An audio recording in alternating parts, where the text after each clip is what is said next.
Hi, how are you doing? I got it in my head to do another 24-hour reading challenge. I know. Why do I do this to myself? But today we're only going to be reading 2024 releases, which I actually am quite excited about. This video is loosely based on Books and Lala's video, which she did 2024 to read as many 24 releases in 24 hours. It sounds catchy, doesn't it? 2024 releases in 24 hours, you know, double 24s. Anyway, so this is inspired by her video, but it's mainly born out of the fact that I am super behind on my NetGalley arcs. Here's the thing with NetGalley though, I always request quite a bunch of books expecting to get none of them, and then for some reason I get a lot of them. So I really need to get out of that habit, and I gotta get reading faster. So I thought today would be a great opportunity to get through a lot of those 2024 releases that I'm behind on and read some I'm also very excited about. Anyway, Kayla from Books and Lala did this like the traditional way with staying awake for like 24 hours and stuff, but I don't function if I don't have a good night's rest. So I'm doing the timer method, which basically means you put on a timer and like pause it every single time you stop reading, and like play it every time you are reading, so you are actually reading for 24 hours. I've done this twice before, once without a team and once by just reading sequels, and I really enjoy this method, so I'm just gonna continue doing it. I do have to say, you don't realize how long 24 hours is until you do this. Like a day flies by like it's nothing, but if you actually have to sit down and physically read for 24 hours, it lasts forever. Oh my god. So, you know, I do need some regrouping time in between, but I am here again. I am here to torture myself yet again. So that's what we're doing today. I also want to test, because these are guys from NetGalley, that also means that this will be a 100% ebook video, and my previous videos have been mainly physical reads. I know in the first one I read 2 ebooks, I believe, but you know, it's been mainly physical reads. So I kind of also want to use this video as a test if the saying is true that you read faster on ebooks, because I believe this. Like, I generally do feel like I fly through ebooks much faster than physical books. So we're gonna check. I have dutifully kept track of everything that I read in the previous 2 readathon that I did. I'm just gonna pop up like one little graphic for the sequels 25 readathon that I did, because that's in this year's reading journal. Otherwise I have to go back and look in last year's reading journal to try and find that, but that's easier to find. So as you can see, I read 6 books in the time span of this 24-hour period. I'm gonna see if I can read more than that. I also will keep track of page counts, which, because these are ebooks, they only say the percentage for me, so I will have to configure that into the page count based on like Goodreads, so it might not be the most accurate, because you know, editions can differ and I'm not an expert. But I will also have a tally of pages read that we will compare at the end of this 24-hour period. And yeah, let's just begin with the first book that I plan on reading, and I'm so excited for. You can't believe it. Like, this is one of my most anticipated books for this year, just like in general. And it's coming out for me in a week's time, but because I have a gallery of it, I can already read it now.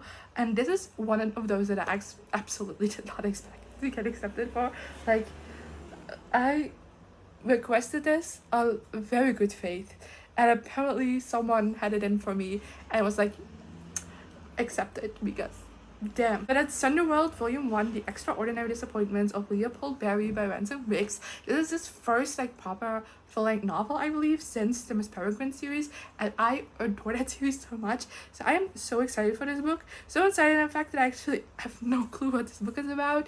So let's read the description together. 17-year-old Leopold Berry is seeing weird things around Los Angeles. A man who pops a tooth into a parking meter, a glowing trapdoor in a parking lot, a half mechanical raccoon with its tail on fire that just won't leave him alone. Okay, every hallucinatory moment seems plucked from a cheesy 1990s fantasy TV show called Max's Adventures in Sunderworld, and that's because they are not a good sign. In the blurry weeks after his mother's death, a young Leopold discovers VHS tapes of its one and only season in a box headed for the trash, and soon became obsessed. Losing himself in Sender was the best way to avoid two things: grieving his mother and being a chronic disappointment to his overbearing father. But when the strange visions return at the worst possible time on the worst possible day, Leopold turns to his best friend Emmett for help. Together they discover that Sunder is much more than just an old TV show, and that Los Angeles is far stranger than they ever imagined. And soon he'll realize that not only is Sunderworld real, but it's in grave danger. Certain he's finally been chosen for greatness, Leopold risks everything to claim his destiny, save the world of his childhood dreams, and prove once and for all that he is not the disappointment his father believes him to be. But when everything goes terribly, horribly, I can't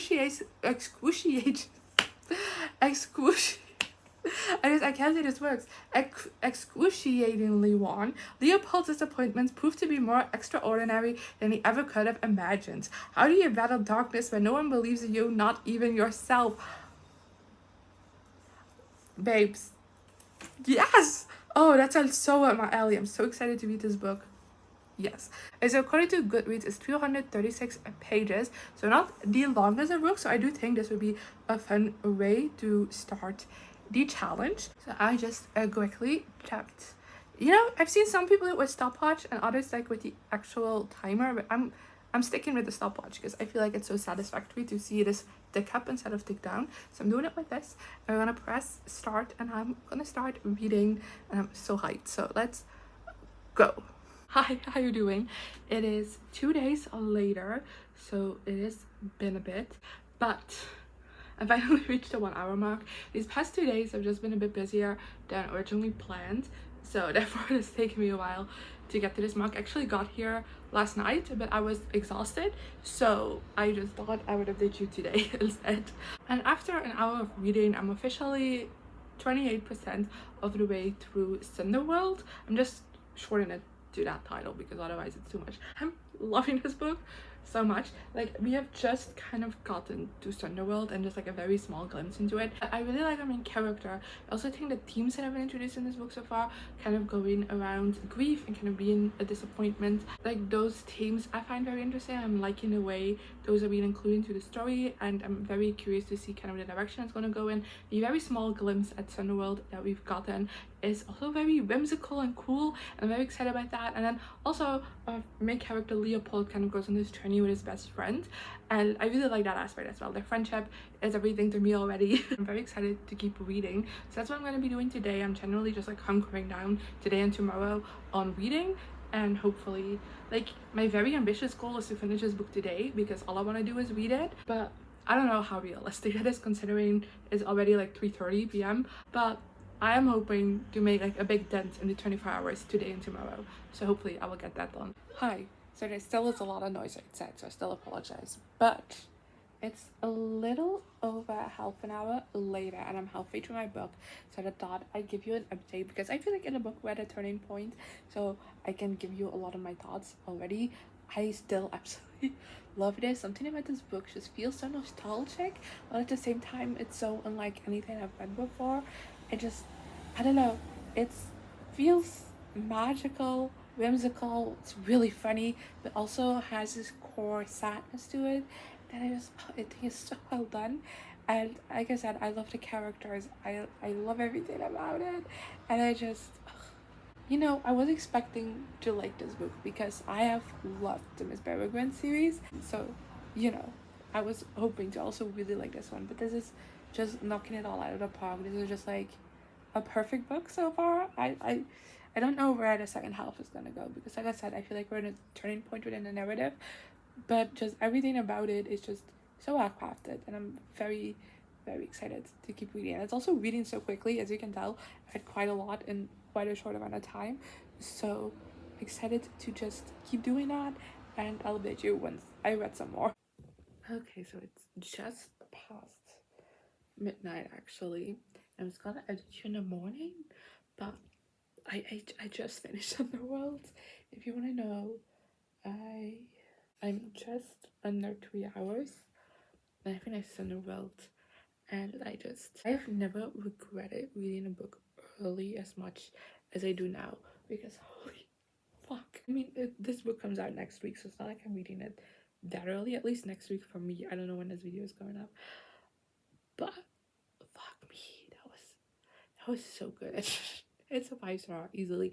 I do have to say that this does feel like a bit of a setup book for the rest of the series, because just the way this book ended, it ends on a cliffhanger, babes. But the way it ended and like the cliffhanger it ended on, I feel like it's gonna expand to something much bigger, and it's gonna be so big, and I can't wait to see all of that happen.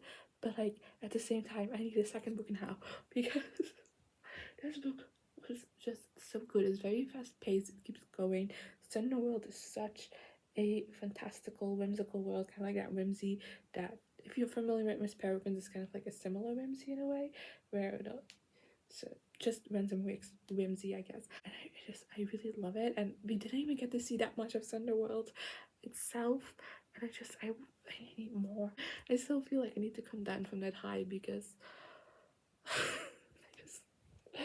I'm processing, but like absolutely perfect. I don't know why I expected anything else from this book. Like, I don't know. I was expecting to like it, obviously, because I love the Miss Peregrine series. But fuck, I think I might like this more. I don't know. Of course, I'm not comparing a whole series to this one book, but like, Sunderworld definitely has the potential to just surpass Miss Peregrine so easily, and like, it's so good. Excuse me for looking like a mess, but I quite literally just woke up and it's like almost 11 a.m. and I'm completely blaming this on Sunderworld because it took me a while to fall asleep last night. My mind was just racing after finishing that book.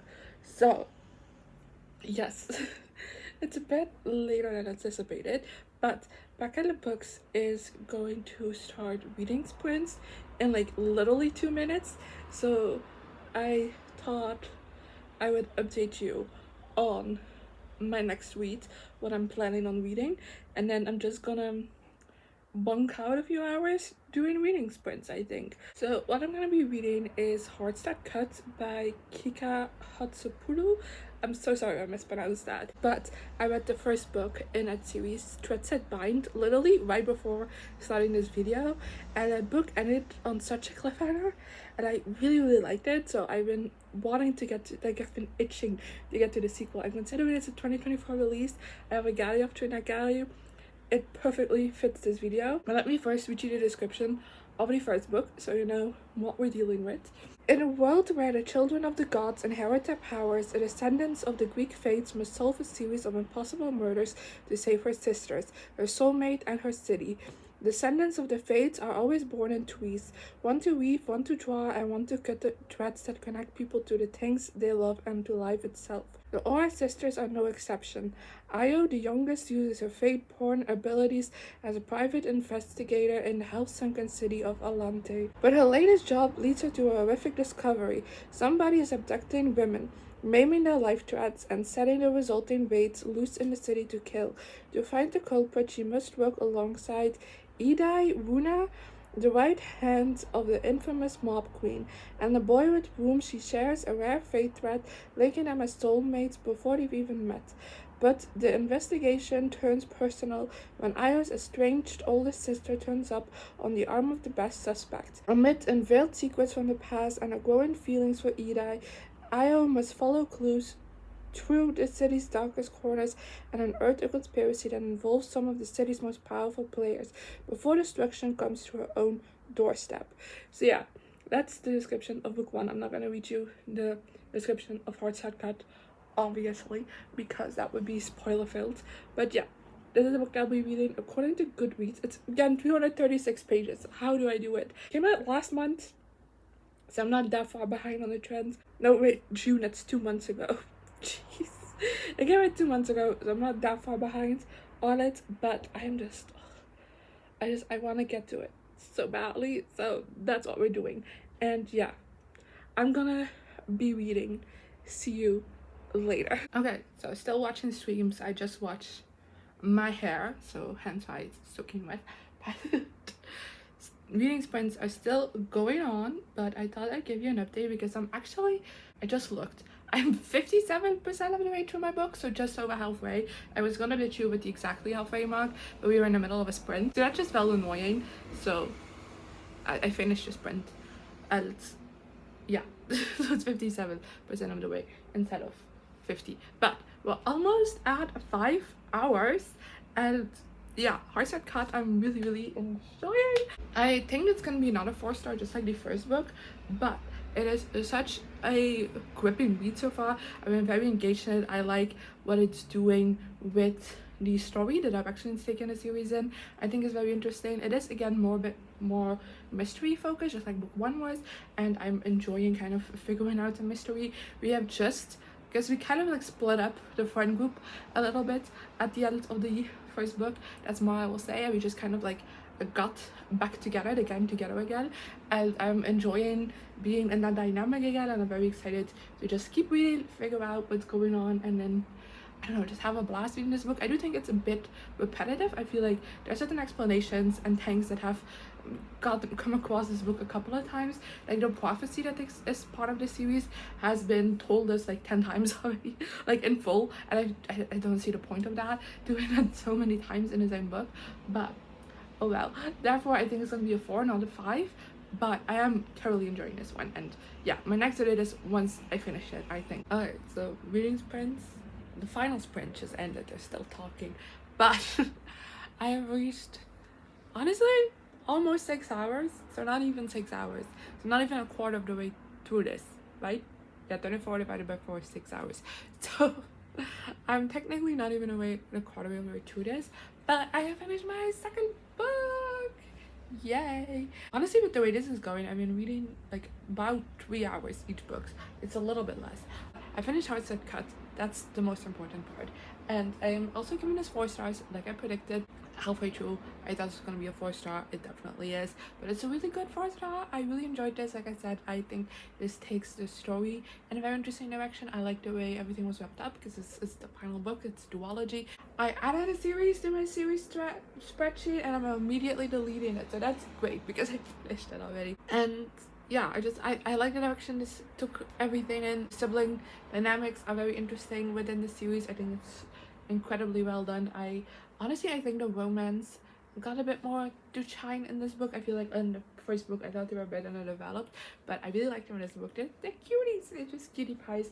I really love my main character, and I don't know what to tell you without spoiling anything, but I thought this was such a great read. I had so much fun reading it, and I highly recommend you go check out this duology. I am kind of burned out on fantasy though right now. Like my brain needs a break, so I thought I would read a romance, and I just to, you know, knock another series out of the park, I thought I would read the Fiancé Dilemma by Elena Armas. This is the companion novel to The Long Game, which I read last year and I wasn't the biggest fan of, but I have liked some of Elena Armas' other books in the past, and this premise just sounds right up my alley, so I am very excited to read it. This one is a bit longer though. It's 432 pages, so it is a bit longer. It came out in July last month, so again, not one I'm too far behind on. Let me read you the synopsis though. Josie Moore has given the opposite sex and love plenty of chances. 4 exactly, if you count all her failed engagements, and 5 if you include the absentee father who kept her existence a secret until very recently. So when her father decides to announce his retirement with a splashy magazine piece about the family, Josie realizes her romantic history is a complicated PR issue. Matthew Flanagan is in the mud, literally. Not only has he been fired from his job, but also the tires of his car are stuck in the muck after taking a wrong turn as he enters Green Oak, North Carolina. So he grabs a duffel with his essentials and goes in search of a place to crash until he gets his life back on track. But instead he finds his best friend's sister Josie, greeting him as her fiancé. What starts as a big messy misunderstanding quickly turns into an arrangement with Matthew playing a new role as doting fiancé. The 5th engagement and a stunt at that makes Josie's stomach turn, but every dilemma requires a choice between equally undesirable alternatives, and Matthew doesn't seem to mind becoming one more number in a colorful list of grooms that never were. Despite the ring on her finger, Josie knows this is only temporary, even if the rest of the small town believes that 5th time's the charm. I loved the small town setting in that first book. It's kind of like the one thing I really liked about it, and then these 2 characters make like appearances in that book, and I also like them, so I'm very curious to see their romance develop. And then like a fake engagement, I don't know, that's my kryptonite. So I am very excited to be reading this book. That's what I'll be doing for the rest of the day. And yeah, I'll give you an update once I've read something. Hi, so it's another 2 days later. I last with you on Wednesday, and it's currently Friday. But on Wednesday, I kind of didn't end up reading that much more. I just hit the 6 hours mark because I was burned out. I tried to read, but I very quickly found out that I was just like, reading a full book in a day just it's not a thing anymore. Like, live about it.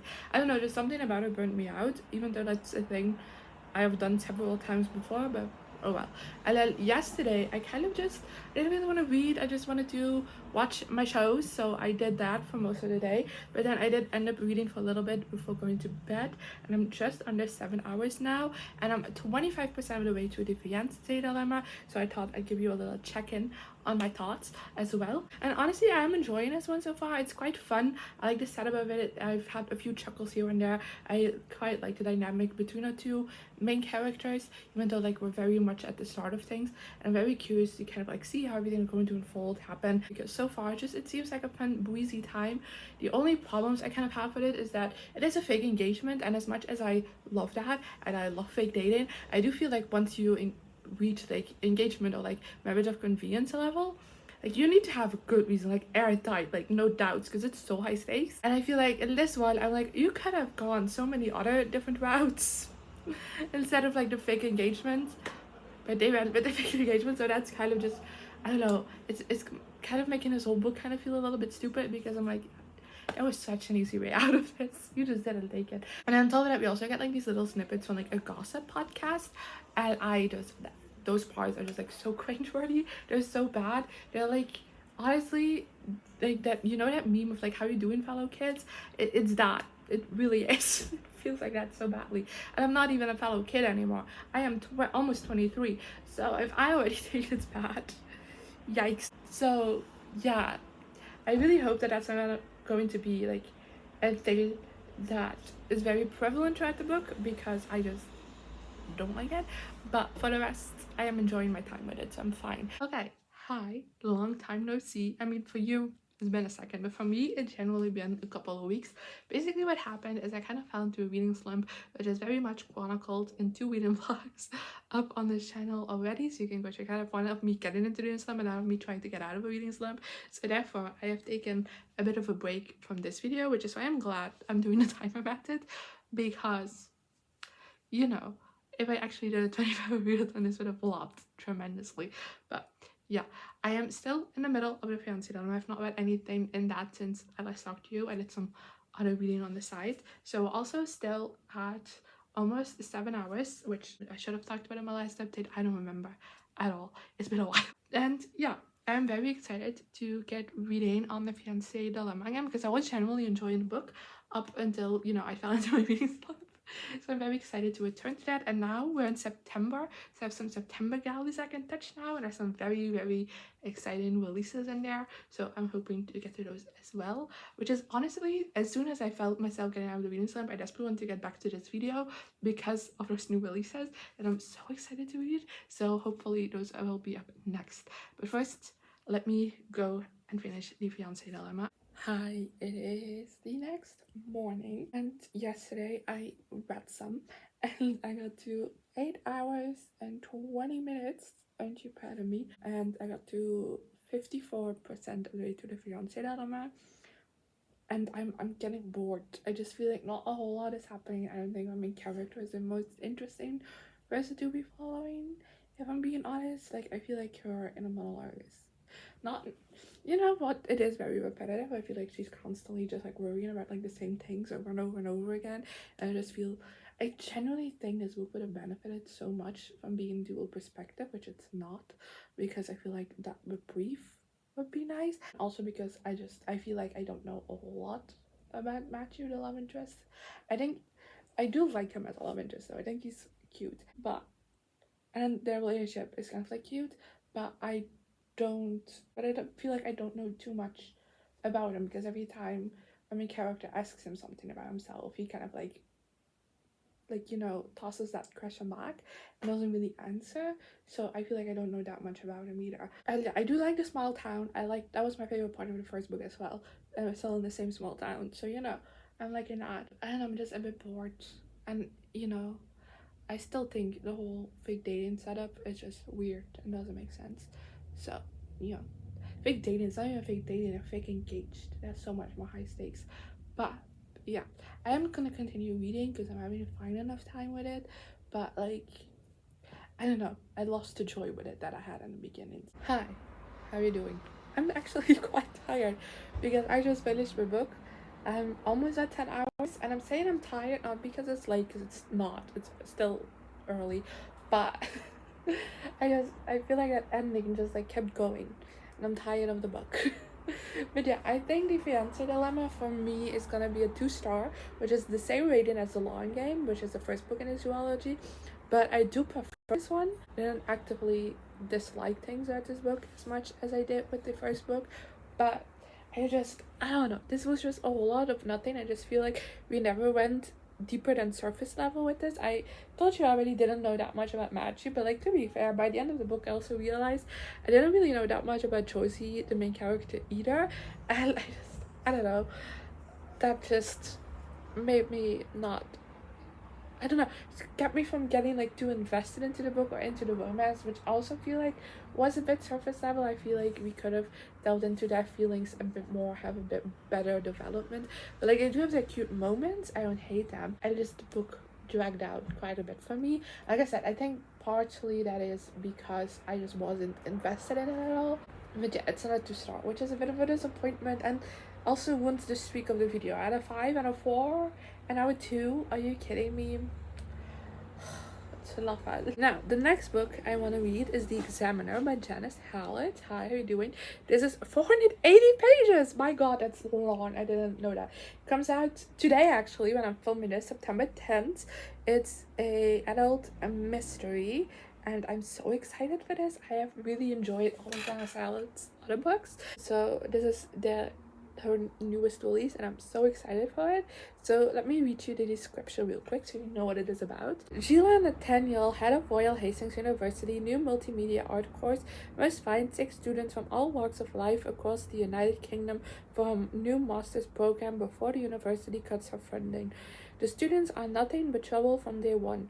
There's Jem, a talented sculptor recently graduated from a university program and eager to make her mark as an artist at any cost.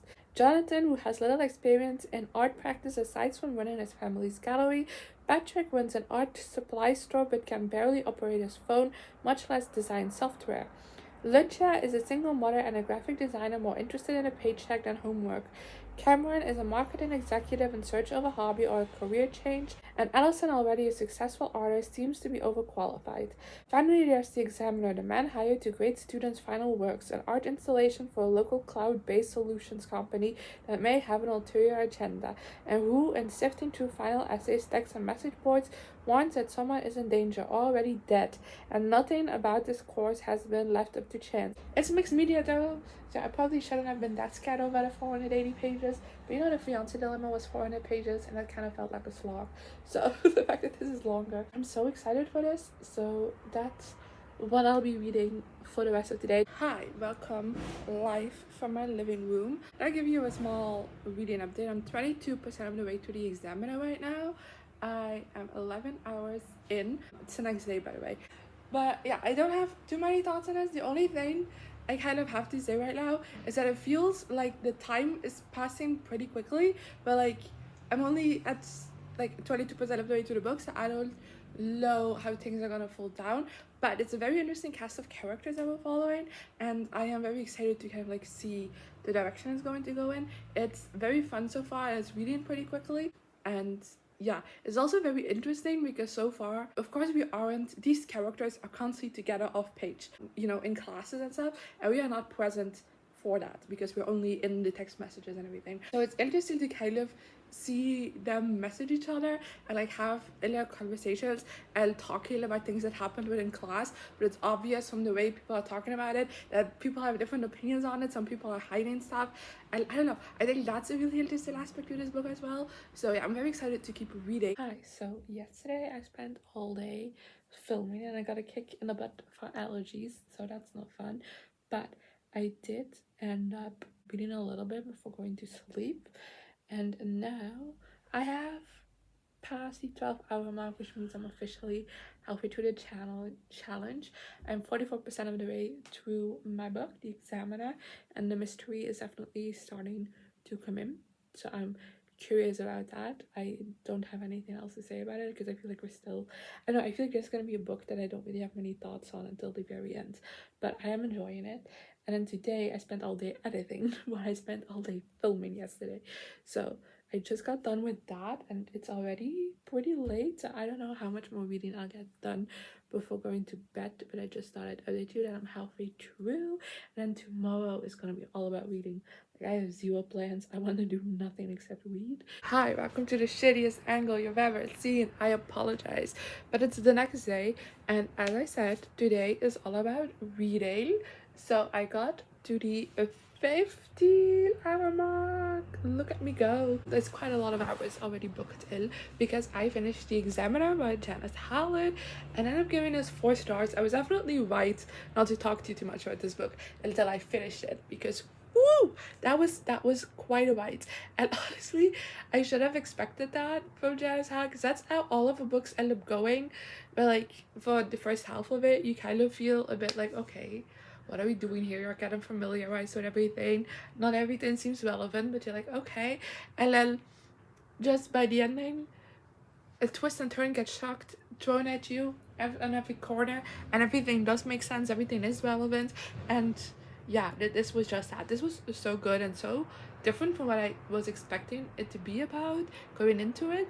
And I really, really liked it. Definitely. I mean, there were some reveals that started coming, and then there were some that completely took me out of nowhere. I love how different threats were added together to kind of like I said, I feel like Janice Hallett does a lot of things where you're like, okay, why is this relevant? And then by the end you're like, oh, that's like the biggest puzzle piece in this whole entire thing. Like it all of a sudden just all makes sense. And I love that about her books. And this was just that. Like the first half was a bit slower to get through, but I like the second half I almost flew through because it just happened that quickly. You just want to keep reading, keep going, and I just I had such a great time reading this. And this one's pretty dark. I think this is my second favorite Janice Hallett. The Appeal is still number 1 for me, but I also really like this one. So there you go. It's just a 4-star because I feel like when it comes to the conclusion, there are just some things that I would have liked a bit more clarification on, just personally. But overall, thought this was brilliant. Loved it. I'm so glad I decided to read it. It also scratched the mystery itch, and I would just want something fun and quick. So I decided to pick up To Woo and To Wed by Martha Waters. As you can see, this one came out in February. It's 336 pages, so it should not take me too long to read. But it's fake dating, second chance, written for me. Like honestly, the synopsis just sounds right up my alley. So let me read you the synopsis. West, the Marquess of Weston, and Sophie, Lady Fitzwilliam Bridewell, have lately been spending a considerable amount of time together, but West and Sophie are not new acquaintances. In fact, years ago they had once been newly engaged until West's almost fatal curricle accident and his meddling father threw them off course. Now recently widowed, Sophie has put aside all thoughts of romance, but when her widowed sister Alexandra mentions a fondness for an earl, Sophie realizes that she may be holding her sister back. Alexandra won't move forward with an engagement until Sophie too settles down again, and so Sophie approaches West with a plan. They will announce their engagement and break things off once Alexandra is happily married. It'll be simple. After all, it's not like she's going to fall for West a second time, not when Sophie has sworn not to risk her heart again. Does not that sound like my perfect book? I've also just been in the mood for a historical romance lately, so I'm hoping that will scratch that itch. And yeah, that's what I'll be reading next, and I'll read you once I've actually read something. Hi, it's the next day, and I read a little bit of To Wed to Wed last night, but I've been reading it all morning. I'm at 52% of the way through right now. 17 hours have just passed us by, and I really enjoy it so much. Like, I am already itching to get back to it. I hate that I'll be out most of the day, so I can't read all day because I'm addicted. Like, honestly, these two, that chemistry is so wild. Like, honestly, it's been so good. And we also got in flashbacks to when they first got together, like 7 years ago, and then of course we are on the present timeline, and just it's so good. They have so much chemistry, and you can just my heart just aches the entire time. I'm in the present timeline because there's so much hurt between them because of what happened. And it's just, I already cried as well. There's one scene that just had me, like, tears welling out of my eyes. Not sobbing, like they were coming out of my eyes before I knew them, but like still. So yeah, I'm very, very invested in it. It's so well done when it comes to like the second chance aspect, because I totally get why they broke up, let's say. I totally like feel everything between them, and I'm very excited to see them kind of like mend things now in the present timeline. Except present, it's still, you know, it's an historical romance, it's still in the past, but you know what I mean. And I don't know, I'm also really liking the cast of side characters. I do feel like this is the last book in the series, and I have not read any of the other books in the series because this is a companion series, so I am getting a bit lost in the side characters.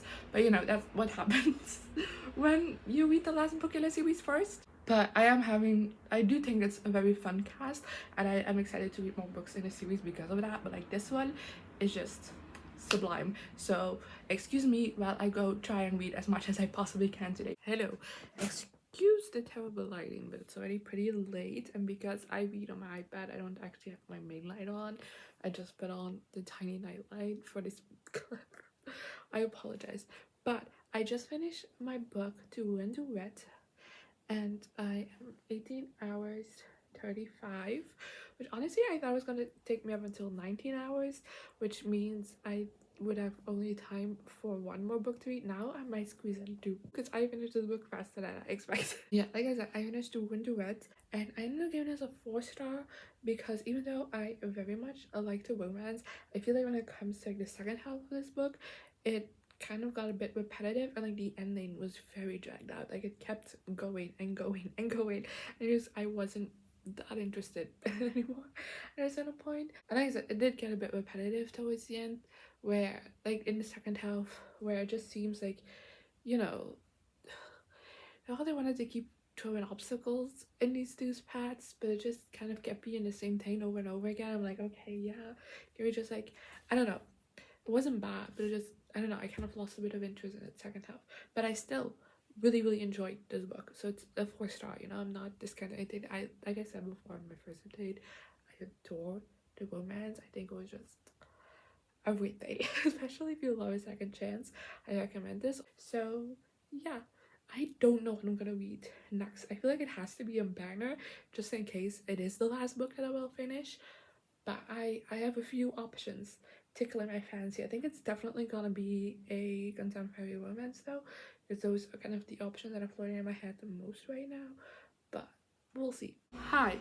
So I read an entire book without updating you, but yesterday I was just feeling a bit under the weather, and I just thought it'd be good to keep myself off camera for a day and just read. But then I did finish it this morning, but I just wanted to wrap it up before talking to you because, you know, here's the thing with this book. I'm going to talk about it in a minute, but I just felt like this is a book that I had very conflicting thoughts on the entire time I was reading it.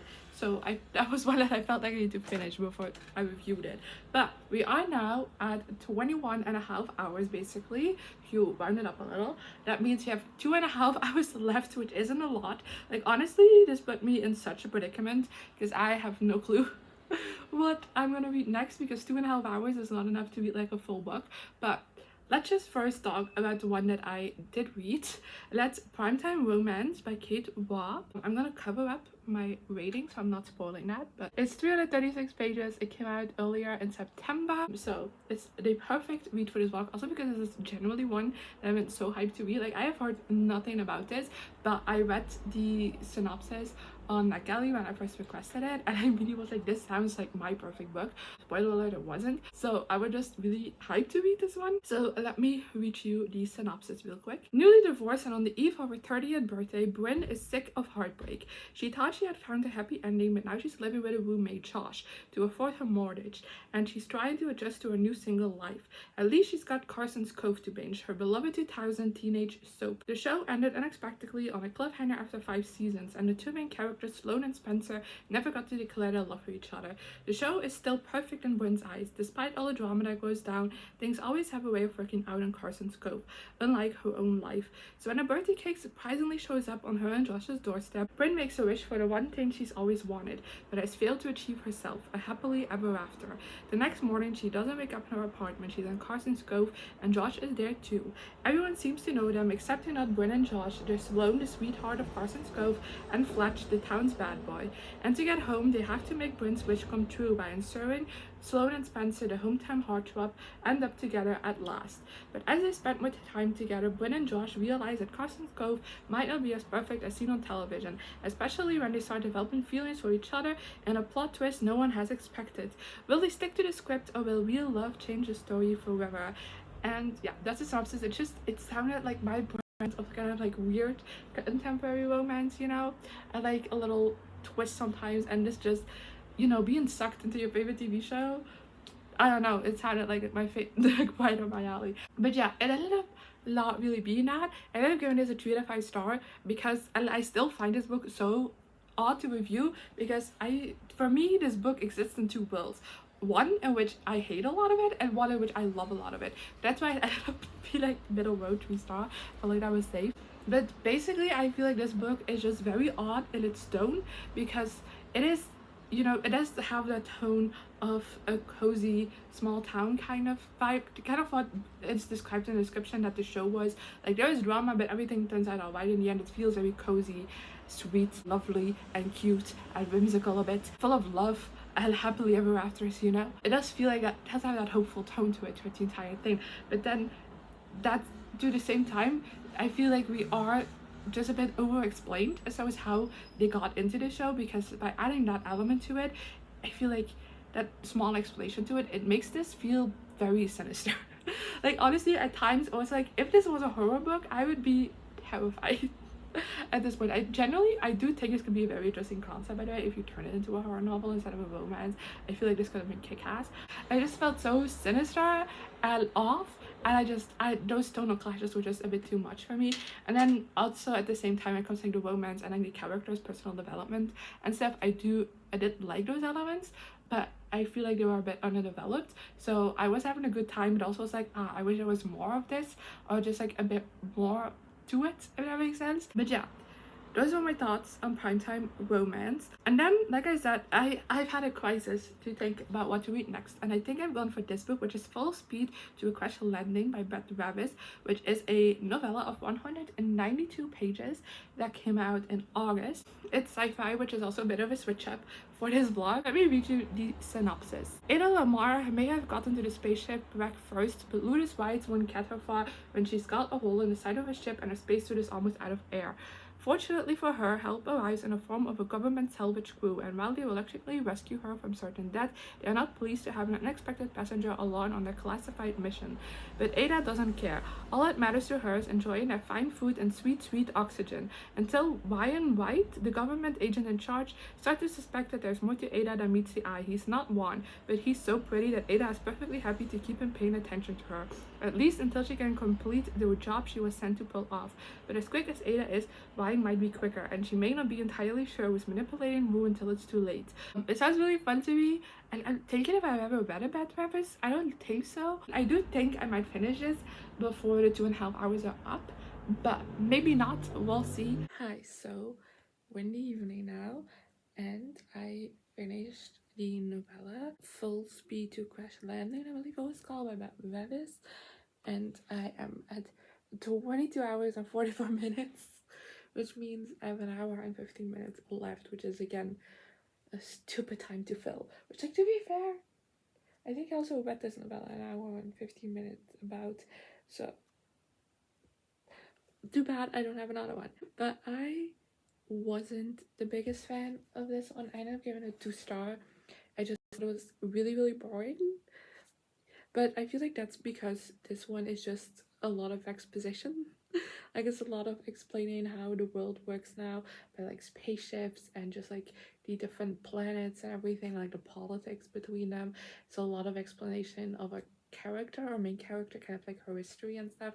And then it's a lot of exposition, if that makes sense, just in general. And even though you learn a lot about our main character, I feel like she isn't a fleshed out character, if that makes sense. And neither are any of these side characters so far.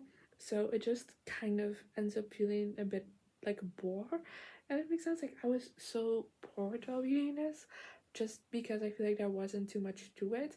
But that being said, I am very intrigued to continue on with this series because it is a trilogy of like novellas, and I'm very curious to continue on with it, at least read the next one, because despite not liking this, I do think that what it is setting up is very interesting. I'm very excited to kind of like see how all of that's gonna evolve, if that makes sense. But I did pick my next read, which technically hasn't come out yet for me.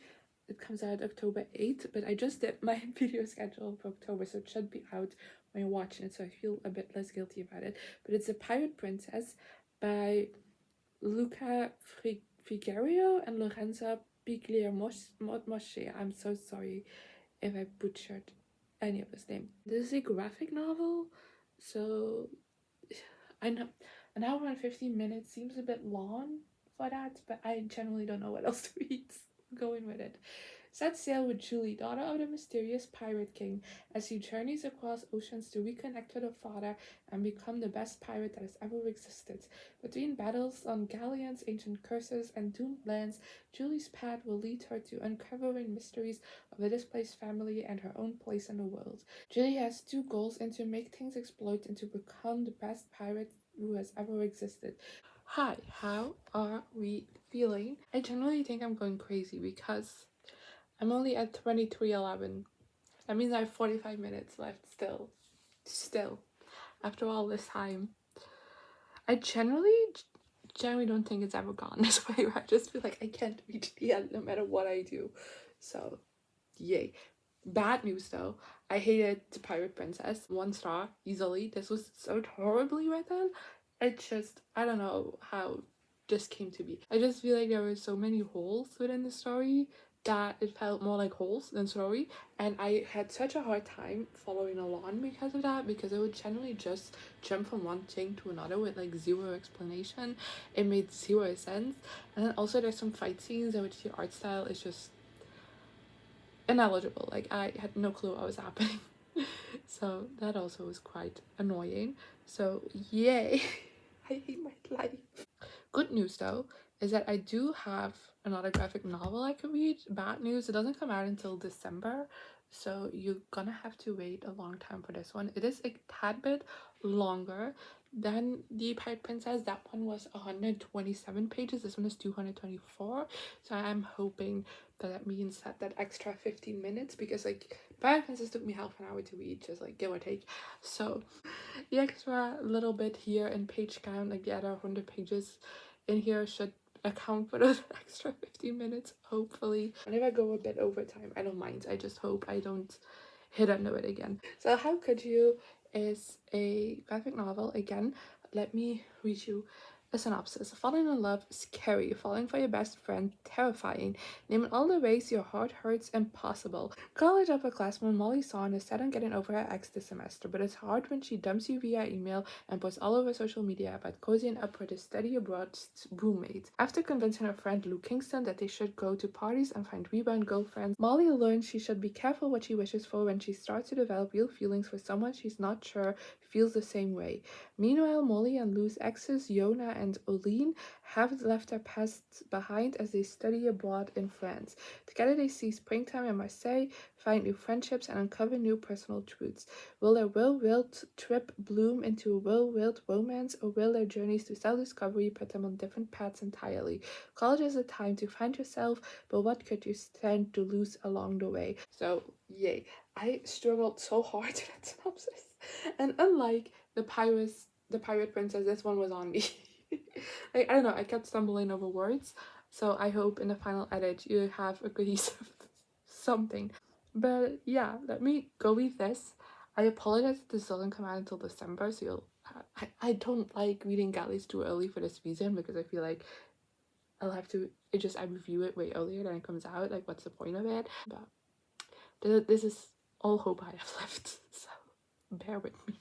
Hi, how are you doing? I technically have bad news because I still haven't hit the 24-hour marks. I'm at 23 hours and 41 minutes, but you know what?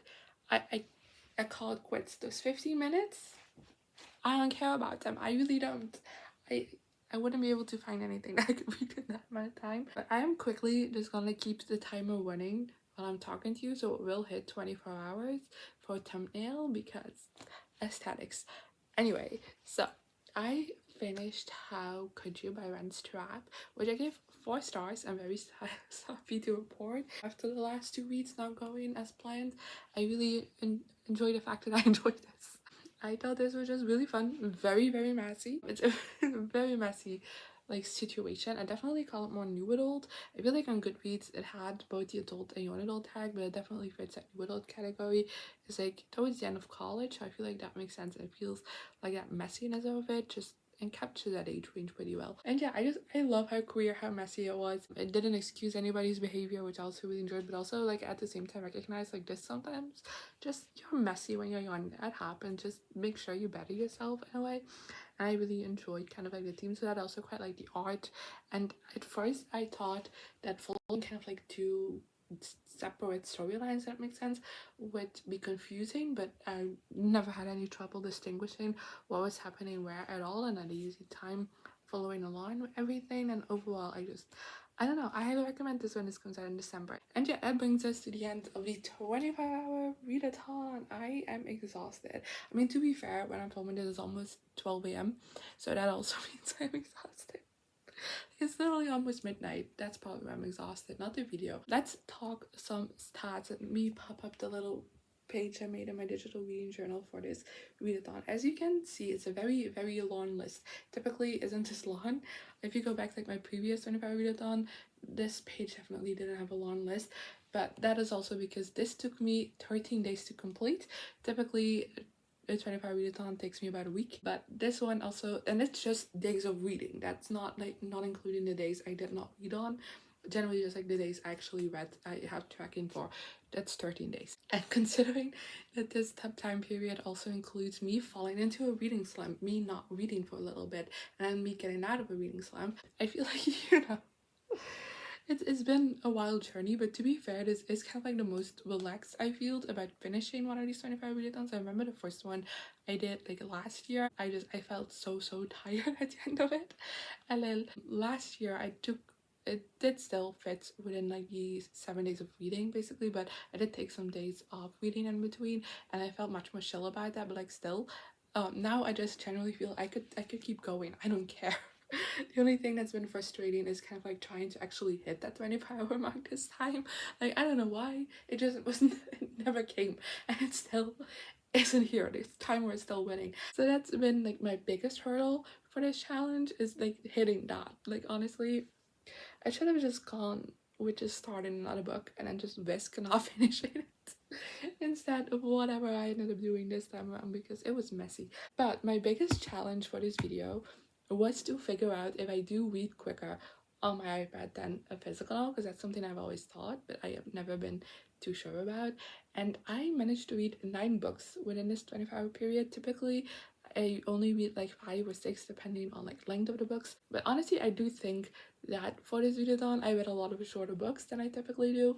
So I also calculated the page count, and I don't remember the exact number, but it's popped on the screen so you can tell. I believe it's like 2,700 something, which I checked, and it's actually 300 pages or so more than last time around. So that does mean I did read like a full book more within this time period. So I consider that a success. I would consider that perhaps I do read just like a tad bit faster on ebooks. I mean, not to say that it makes like a significant difference, obviously, but it is just like that little bit, which just feels nice for me that my delusion isn't a delusion, it's actually true. And yeah, I also read a lot of good books for this video. I have every rating across the board, which makes sense when you read 9 books in a video.